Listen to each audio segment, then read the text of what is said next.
Okay, quick backstory. I got this shirt right here.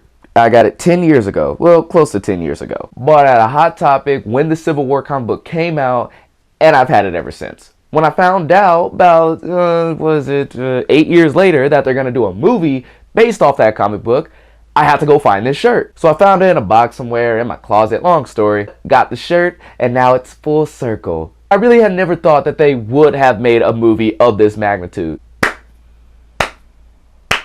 And I just gotta say, thank you, Marvel, for bringing it full circle for me. The kid in me thanks you. 14-year-old me thanks you. Does that tell you my feelings towards the movie yet? If not, then let's do it. Okay, Captain America Civil War was possibly one of the greatest superhero movies that I've ever seen. Easily in my top 3 of all time. This movie had everything from heart to action to a great plot. Everything about it just But okay, where do I start? For those of you who don't know the synopsis of Captain America Civil War, what happens is that the Avengers are trying to be held accountable for what they did in past movies. From the events of the Battle of New York to Sokovia to a new event that takes place in this one. A lot of people died in these battles that the Avengers have fought, and now there's a bunch of people, UN and regular citizens included, who believe that they're vigilantes and that they have to register with the government. Captain America says no, we should be free to do what we want because the safest hands are our own. Iron says no, we need to be put in check because I messed up a lot. We messed up a lot. We need to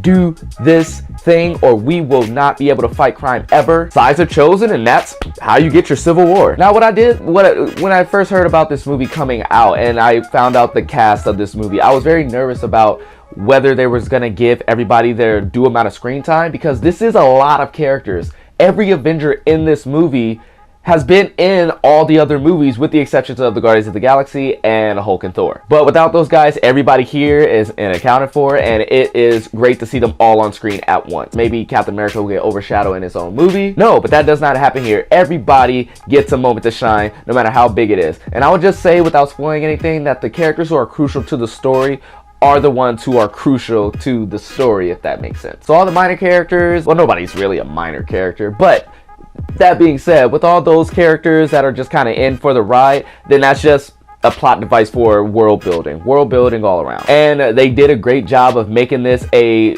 worthy follow-up of Captain America the Winter Soldier. This doesn't feel like an Avengers movie, even though there's a lot of Avengers in it. This first and foremost feels like a Captain America movie with him dealing with his feeling towards Bucky, his best friend from the past, you know, time travel buddies, icicle buddies. Yeah, they were both on ice, so we'll call them icicle buddies. And then also the relationship he's formed with Tony Stark while he's been in the Avengers. Now the trailers have shown that there's going to be conflict with these guys and like what they should do about not only registering with the government, but what should be done about Bucky that's been killing everybody throughout I don't know how many decades, about 70. And okay, so many characters, so I'm only going to touch on the ones, like I said, that matter. All right, for those of you guys who are wondering, is he good? Yes, Spider-Man is good. Spider-Man is good. Yes, this is probably the most perfect incarnation of Spider-Man that we have gotten or will ever get. And I'm just saying that because this kid was just that damn good. I am predicting the future because this kid was that damn good. Tom Holland knocks it out of the park as Spider-Man / Peter Parker. When you first meet him, you're like, okay,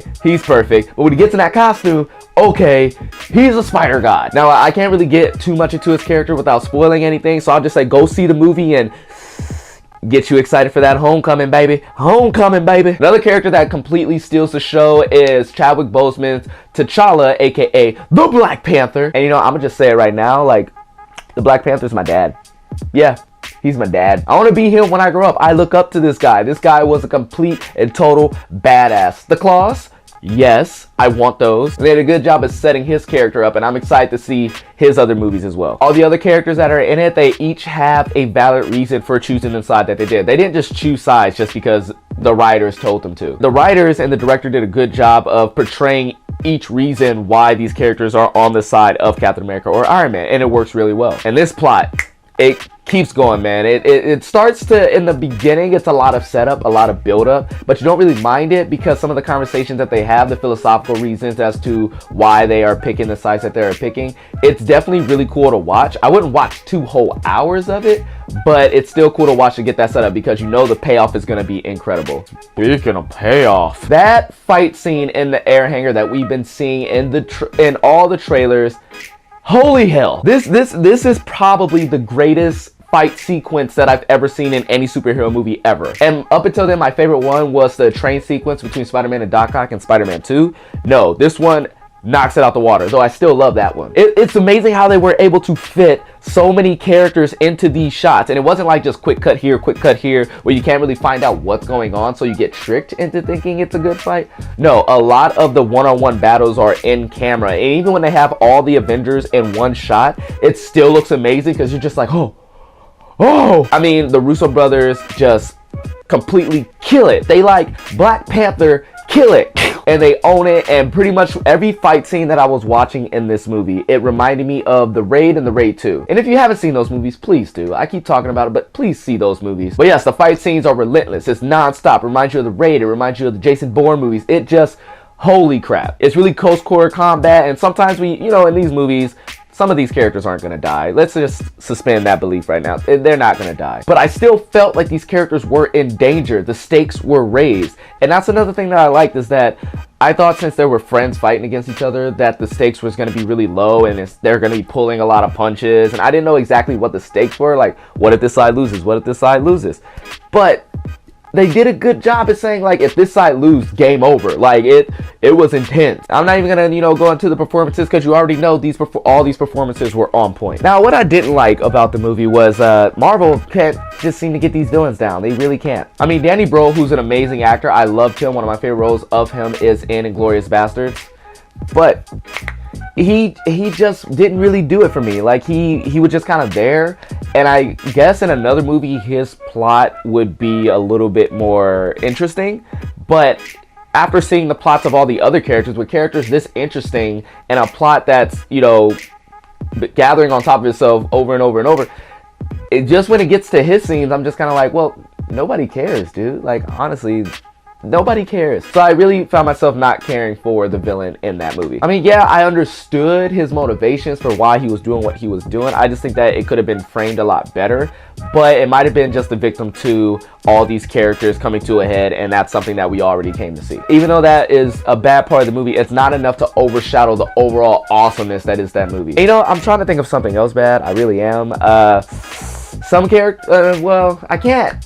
I really can't. I almost lied right there. So overall, this was a great Captain America movie. This is probably like the ending to the Captain America trilogy, which I'm excited for, because that just rounds out a completely great trilogy of Marvel movies. And man, was this movie a lot of fun. Holy God. Now in this movie, there's a lot of comic book references. There's the speeches from the comic book. There's references to other superpowers and things that other people can do. And I like the way they tied that in without seeming a little too like, yay. You know, during this review, I really tried not to compare this to Batman versus Superman. I really did. But it's gonna be hard not to, so I'm gonna do it. So if you guys have a problem with that, then you can leave right now. It's just amazing to me that Zack Snyder can't make, and I'm, you know, I love DC, okay? Let me just disclaim right there. I love DC and I love Marvel. I'm more Marvel. That being said, I do love DC. But it's amazing to me how Zack Snyder can barely have a 2-hour movie with 3 of the main Justice League members.